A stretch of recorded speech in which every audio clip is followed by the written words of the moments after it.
Hey everyone, what's going on? Thanks for tuning in to another episode of Streetcar Shenanigans shop vlog. Today we are working on, or in this episode, we are going to cover stage 1 on the WS6 build. Now, we have gotten a lot of the work done already at this point. Give you guys a quick intro. This car has been sitting under a tree for a couple years, maybe 3, and we have been working on it. Here is what it looks like before we even got started.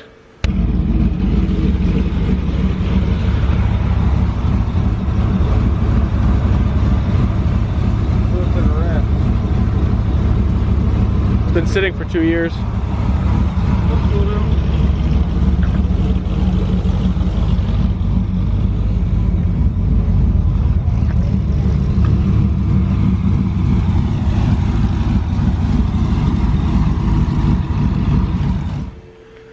So you can tell how dirty this car was. We cleaned it just so we could start working on it.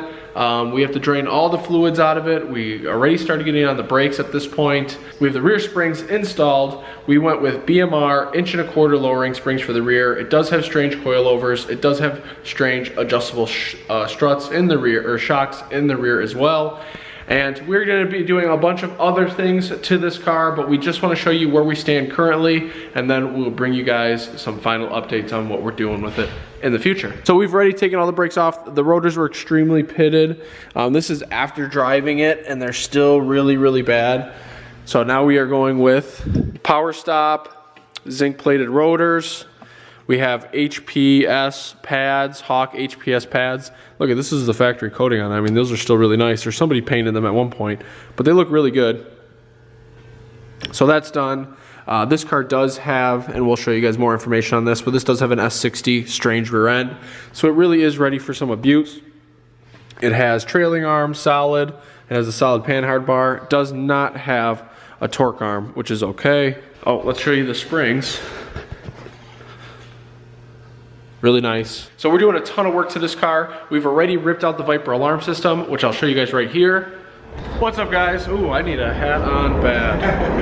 Hold on. So we ran into wiring issues. Now it doesn't crank, doesn't start, and we found a Viper alarm system. And this is the #1 reason why I will not ever install an aftermarket alarm system or a remote start. Because let me show you how hacked into the harness this is. So you have to add a bunch of relays for trunk and lock and unlock so the remote will work. This wiring is going all over the place. This is tapping into the body harness somewhere. I've already cut some of this out. This is the transponder for everything. This is to work. This is a controller that was like duct taped to the dash, and now all this is all tapped into and cut that we have to take out, splice, and heat shrink and get this all tied back up and try to make it look halfway decent putting it back together.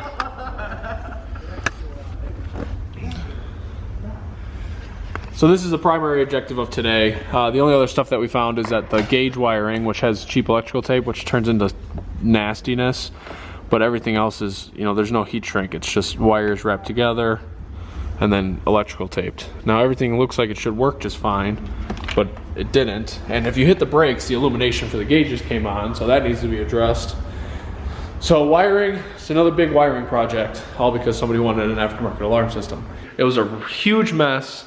It was causing the car not to run, and there's still some other wiring mishaps we have to do in the front of the car, which is gonna require us taking off the front bumper, getting some stock corner lights in, and fixing up some of the turn signal issues because it has some turn signal issues.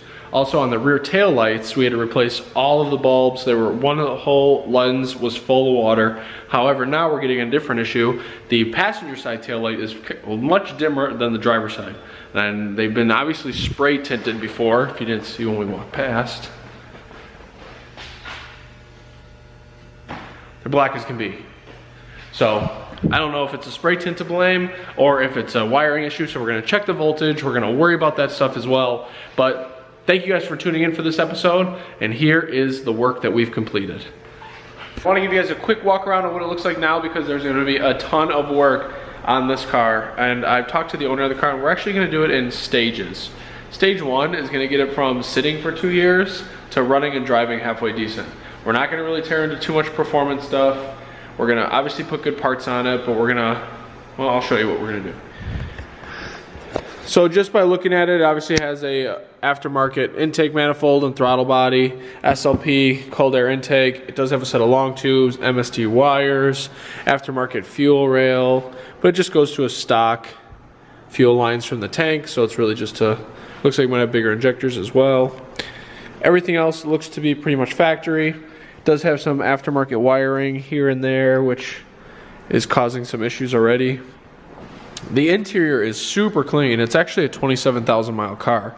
So contrary to what you would believe on the outside, the interior is in great shape, no dash cracks. It's supposed to have a built 4L60. Now there's just shit baked onto it, so we clay barred this one area just to see what it's going to look like.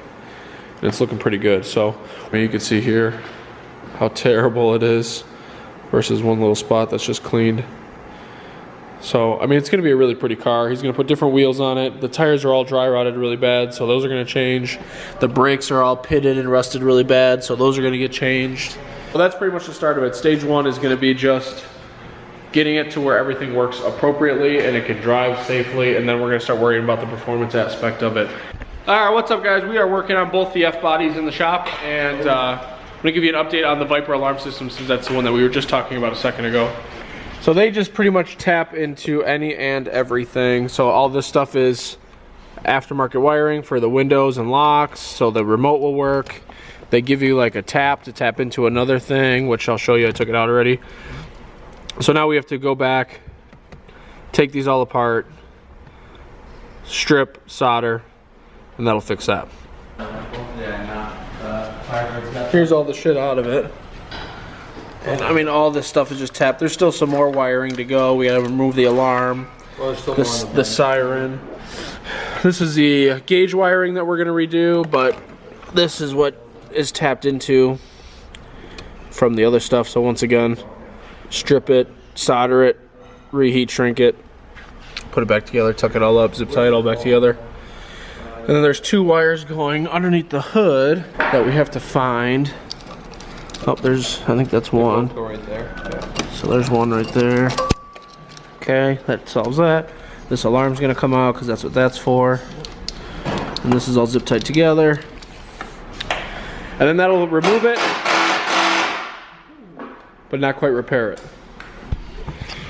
Great success. We have removed the remote start system and alarm system, and it started right up with a different battery. Because that one's obviously trashed. We just hooked up. Fuck yeah. So we still got a lot to go. Right now we're just moving it out of the way to get it back on the lift. Still gotta wire up the gauges, still gotta put it all back together. There's probably, I don't know, a dozen or so wires that were tapped into, and then since they tapped into them, they made them really short, and then you had to make them longer, and you can't just simply cut out a remote start system or an aftermarket alarm system. It's just not that simple. Probably takes longer to take one out properly rather than putting one in even. So anyway, we hooked up, we good?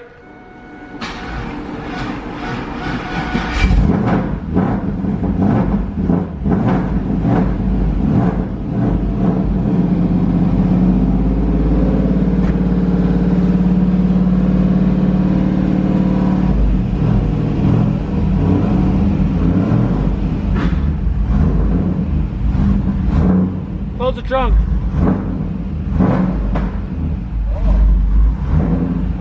Who knows how old this fuel is? Who knows how old this fuel is?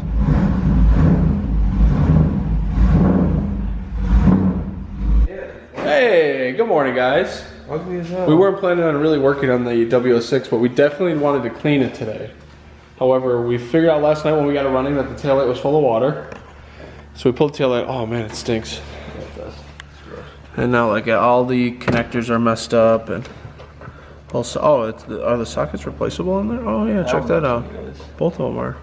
Yeah, I just pulled the whole thing. Cause that's I don't know where we're gonna get them, but gotta try to get them somewhere. Anyway, had all LED tail lights in it, which didn't look very happy.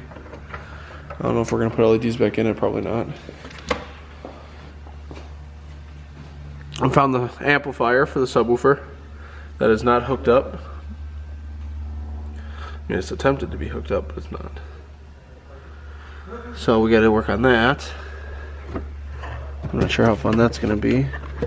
Got a bunch of stuff spliced into the factory wiring there again.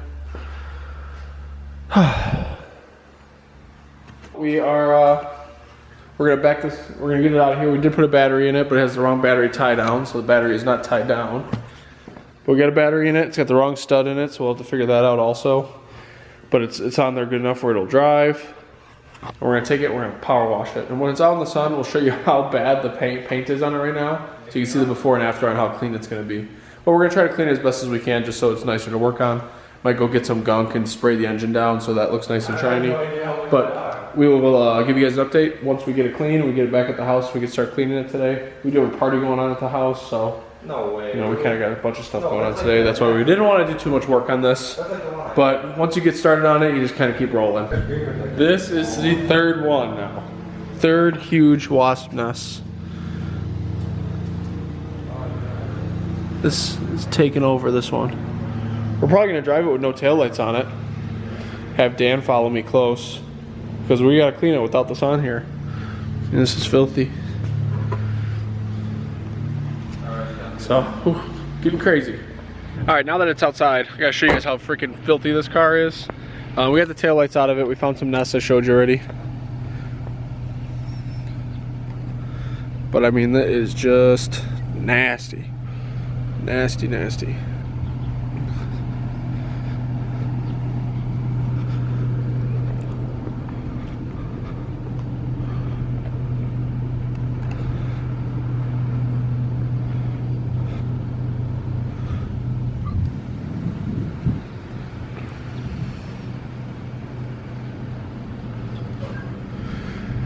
I hope the camera picks up how dirty it is. It's disgusting.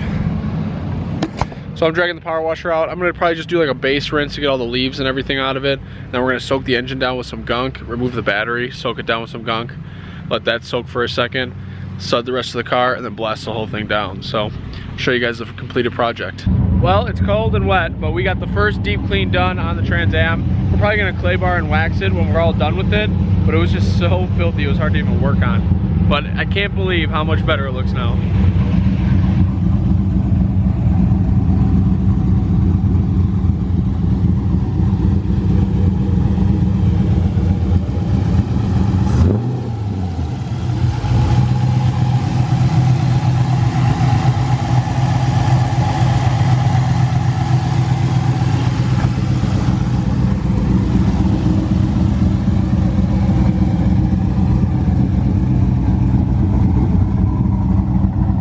Now we're still cleaning the tail lights, put those back in.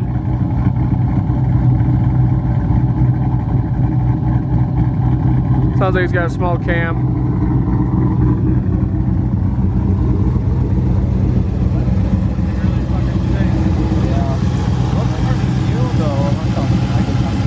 All right, so the WS6 brakes are complete. They turned out really nice. We used power stop, zinc coated rotors. This is the first time I've used them.